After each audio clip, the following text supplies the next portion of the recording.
All right. So it is 8:40 in the morning on the 18th of September 2023. And yeah, things are pretty fucked right now. So we came back from Italy a few days ago, and Italy was great. We had a pretty good time. It was just like a great time. About the third day, and I started getting troubles with my chest. Like I've had a tight chest thing for coming up to a couple of years now, so I really wanted to power through it. I would just be like, all right, it's fine. It's probably just like anxiety, or because I was vaping a bit more recently. But like I had this like full-blown like anxiety attack in Italy. It wasn't great, but Anne was there. She like chilled me out. It was fine. I get back, and the day before yesterday I was at work, and the tightness was just like so bad. So I went to A&E. They ran all these tests, and I'm fine physically. I'm okay. So like my heart's good, my lungs good, asthma's not any worse. So I need to get that checked out more thoroughly. ECG is good. In terms of the chest things, I know I posted it in OH, Out of Heaven, the best GoldenEye Discord there is. It was all good. Shout outs to Irie for checking on me and shit. So, come to terms with that. I'm probably gonna be put on beta blockers, just to kind of help with my anxiety, so I don't get the physical side of it. And if it is that, I'll probably take them for a short while and then work on my mental health some more. In terms of my mental health, I feel like I'm in a very good place right now. A lot of like conclusions and high level thinking, and just figuring out my place in the universe essentially, and what I want. Yeah, just a lot's changed over the past few months, and I think it's for the better. But here comes the real fucker, like the actual like fuck. So I won't go into too many details about it, just out of respect for the parties involved, but we have to move out. And I think I wanted to make this sort of blog post as a sort of cathartic thing, just to get my thoughts out there. And my feelings, because they're all valid feelings. Like, so I think the original plan moving in here was to be here for like quite a while, like a few years at least. And I basically got the workshop set up to exactly how I want it. It's a great space to be in, not gonna lie. But that was possible because of like who we were like moving in with, and like obviously me and Han alone can't afford this place. Like if we were to rent it out, I mean the rent that we're getting is way below the actual price of rent at the moment.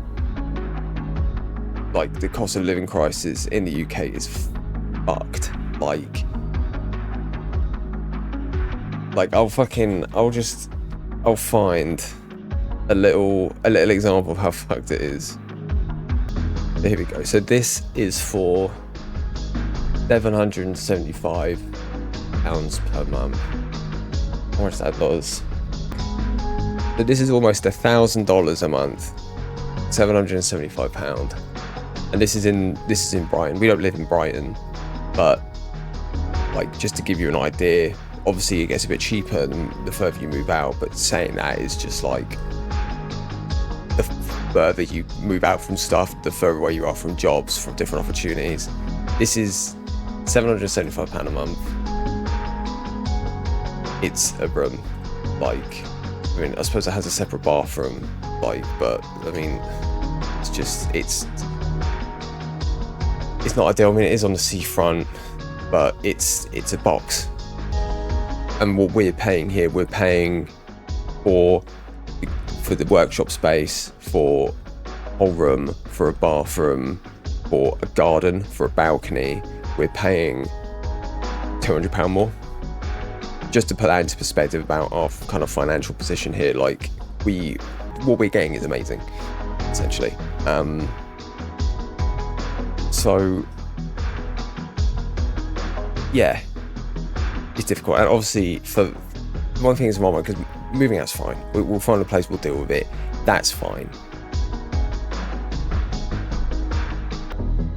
But for me, I need to think more than that, because finding a new place is finding a new place. That's what it is. People do it all the time. We've done it like 100 times before. Well, not 100, but we know what we're doing. But for me, it's about the business. It's about WTF parts, and that's what I want to talk about right now. So over the past 7 months, I've been pretty quiet. I've been doing things here and there, but I basically just been saying no to commissions. I've been saying no to selling and the stuff that, like, unless I already have it, I'm not making parts to order, because that's what I was doing at the tail end of last year, and it just became like too much. Like it was very good, but it was just like so much work, and it was wearing thin, and I think it was wearing on my quality a little bit as well.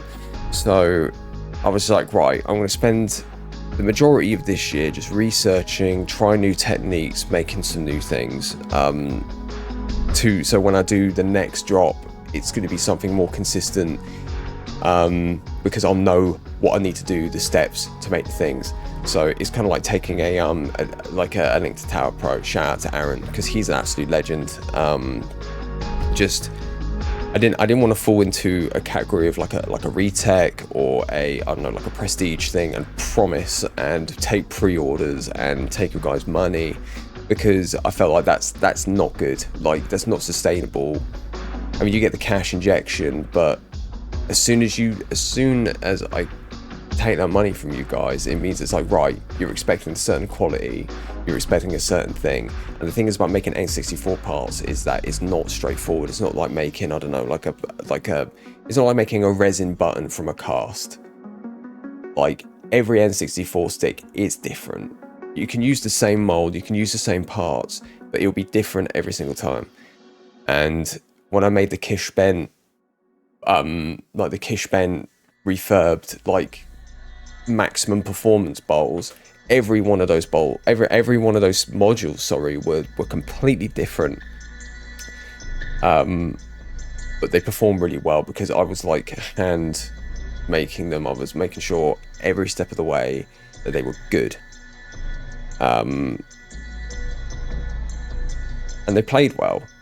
That's why they fucking sold well, and that's why people like them, and people still fucking ask for them, because it's like they're cheap and they work well. So moving into this year, I was like, right, I want to make my own module. I want it to be something more than that. I want it to be something that, like, once I know the method, I can just make the parts. The first step for me in that was using resin, because resin is a super powerful tool. If you have the tools for it, you can make some really nice parts with it. The second part for me was making the updated sticks. Shout out to a particular customer who wanted a mod stick, and I was just like, I'm not making a mod stick the old way because they're shit. But now I can make mod sticks with threaded inserts, with a replaceable ball bearing. Basically, if you wanted a OEM mod stick that felt like the original but would last basically forever, we are now at that point where that's achievable. So that's massive. And the last thing was refurbing OEM gears. So last year, I commissioned Link to Tower to make me some refurb links. And I feel like I have a method down to refurbish OEM gears to a good standard, but I need to test it more, and that was like the next thing to do. So basically what this comes down to is, like, I'm in a position now where I can make a decent module. There's still more work needs to be done. I still need to make a beta module. I still need to, like, refine the process, but the method of making the parts is down. It's down, bro. So, but then this happened, and I I now need to think about what I need to do to keep the ship afloat, because WTF Parts has lots of different facets, lots of different things going on, which, you know, in hindsight, it's probably to my detriment. I should have focused on one thing at a time, but it's my fucking business, and I'm going to do what I want with it, which is cool. This is why I like doing it, so I can have 3 projects going at the same time, and it's great. So for me, I need to break down each individual thing. My only concern is noise. Noise is the major concern. I've got a compressor running, I have a pillar drill, I have a Dremel. I think apart from that, I mean, I've got the vacuum chamber, but that motor is really small. Even the air compressor, like the small airbrush air compressor I have, is really like small, not really a problem. Another thing I need to consider is fumes, because I have a 3D printer that runs resin in it and that stinks. So for me, it's like, okay, what can I do without the need for a dedicated space, and what can I do just on a bench? Like, I can do soldering at home. I can do, I can like assemble parts. I can hand tune them. I can do that at home. Like, I can do that without a dedicated space. So I need to just have a think about what I can do and where and what sort of space that I need. Like, so I don't have money for a dedicated space. However, you know, me and Hannah talking, she's probably going to get into full-time work because of this, because we need to pay rent, and maybe I can afford like a really cheap space where I can like go in there a few times a week, make parts out. But my concern right now, my main priority, is to get the method down for making these sick-ass modules. So if I do move into a place where I can have this dedicated space for all my loud equipment, I can get in there and be like, right, bam, bam, bam, let's make some reasonably priced modules that work fucking well. So that's where I am right now. It's going to be a fucking turbulent time. I'm not, like, I want to make a video about this at some point, but like the curse of N64 projects, because like, I think people don't really understand to the full extent. I mean, I think a lot of people do. I'm not discounting people's fucking knowledge or whatever, but to make something like this work, it takes a lot of time, it takes money, it takes effort, it takes a lot of brain work, and I feel like I'm in a very good place right now in terms of my own like mentality about getting shit done. And with regards to that, you got to like consider your mental state as well, because I think everyone to a degree has a fear of, like, I don't know, success, and I've never run a business before. I've never done this. This is new. I had an idea, I rolled with it. The first year was very fucking good for me. And that's the thing. I've still got some like really good parts like lying around to sell, basically. Like, I have some Tau gear links that aren't the Shapeways ones that he's released. They're actually like custom made to fit with specific sticks, like, so they're Tau top quality that I wanted to make like super premium modules with. And now I figured out how to make my own bowl in my own way. Like, I can actually do that now. I can sell those parts, I can sell those like sticks, and I can upgrade them as well, because originally the nylon sticks were just that normal drill through with the plastic thread. Now I can provide them like a brass threaded stick with a ball bearing, so it just lasts forever. Like, also on that, I wanted to talk quickly about the ball bearing on the stick, because I know that there was one person in particular that said they prefer nibs, and I know nibs, like the shaped nibs, I know people do like them, but there is one reason I think I came to terms with that I won't be using nibs, and that is future-proofing. Where can you buy Steel Sticks 64 nibs from?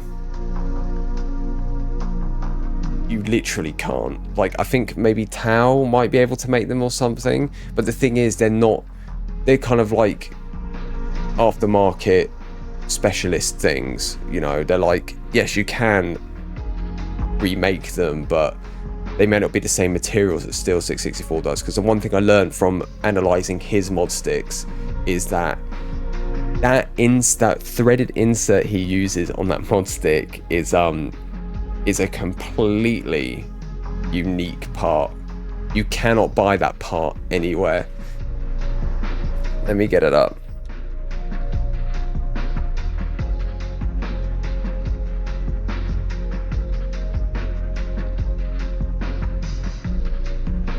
So look, if we go over here. For this is it. This part here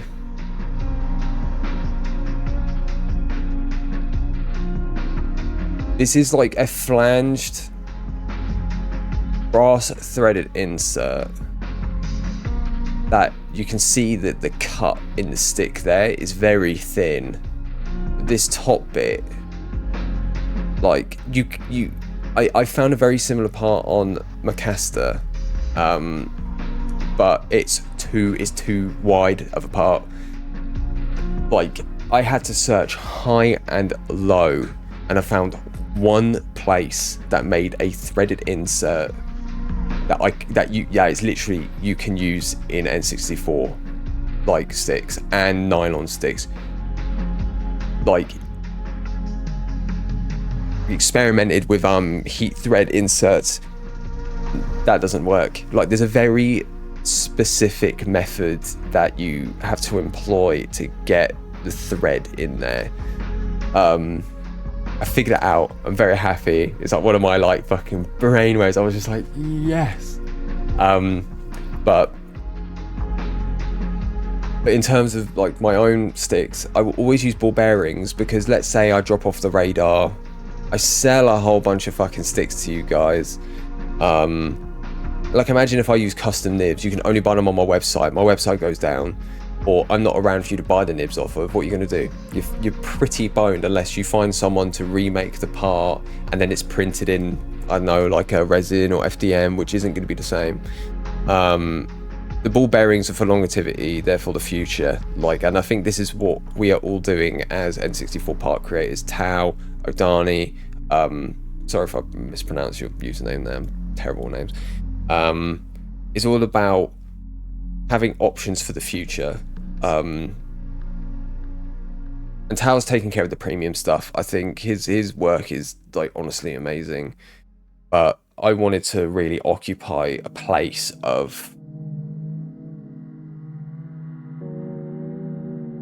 high performance, but at a reasonable price, with as minimal wear as possible. And my bowl that I've made, I played Facility for about 40 hours and there was no wear on the bowl. The ball bearing flattened down, but do you know how good that is? That's, for me, that's a result, because I want the bowl to last longer than the ball bearings, because ball bearings are a penny. They cost nothing. Get a pack of 100, they'll last you like years. What if you did a maths, like thousands of hours. But that's where my head's at right now. It's just like getting some stuff made, so by the time I do move, I'll have some money in the bank, because the well was run dry, but everything I need to create something beautiful is here, so I'm not worried about that at all. All my taxes paid off, so it's all good. So yeah, that's where I'm at right now, and I just want to thank you guys for sticking with me and sticking with this project, because it's not been done in the usual way. It's not been like, you know, you look at the retech scandal, I guess, if that's what you want to call it. At no point did I ever want to go into this and be like, I have a great idea, give me $10,000 and I promise it will be good. Because I knew that, like, I had to find my own way with making these parts, and if I took your guys' money, then I may have gone down a different path which would have led to nowhere. I've had to go through these steps, learn from very particular people. Shout outs to Rocker, link to town, by the way. to just get to a point where I'd be like, right, this is actually my own work now. This is something that I can do, I can replicate, and really just be content of what I've made. And, you know, like, yeah, I don't know. It's just, this is gonna be a fucking hard few months. And yeah, I'm just appreciative of all the support. But yeah, my main concern right now is getting a usable product out, getting some money in the bank, and then going from there, really. As soon as I've made the module and it works fucking well, then I know that, like, okay, I've done it. That part of my N64 parts journey is complete, and I can make those modules forever. I can make batches of just like hundreds and sell them at a reasonable cost. At first, it's probably going to be higher than usual, only because making handmade custom parts is actually very, like, time consuming, and I think you guys will understand. But I want to try and keep the cost as low as possible, so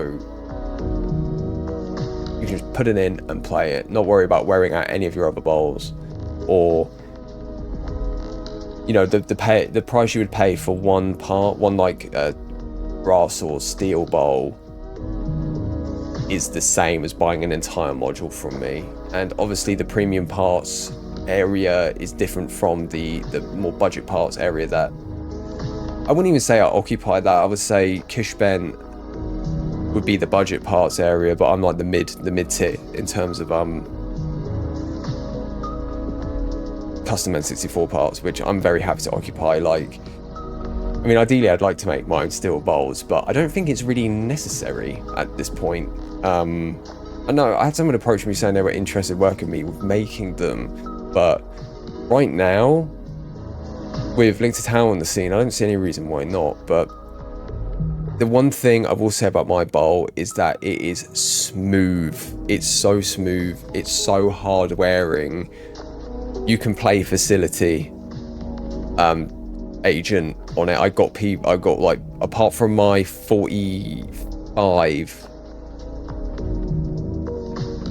I got PBs on it, but I could still get a 45 with it. I could easily get 44 with it. I think I'll be able to get any sort of fucking I could get any sort of, like, insane time. That was within my own ability, of course, on GoldenEye with my bowls. So that's why I'm feeling confident about this. But yeah, this is fucked.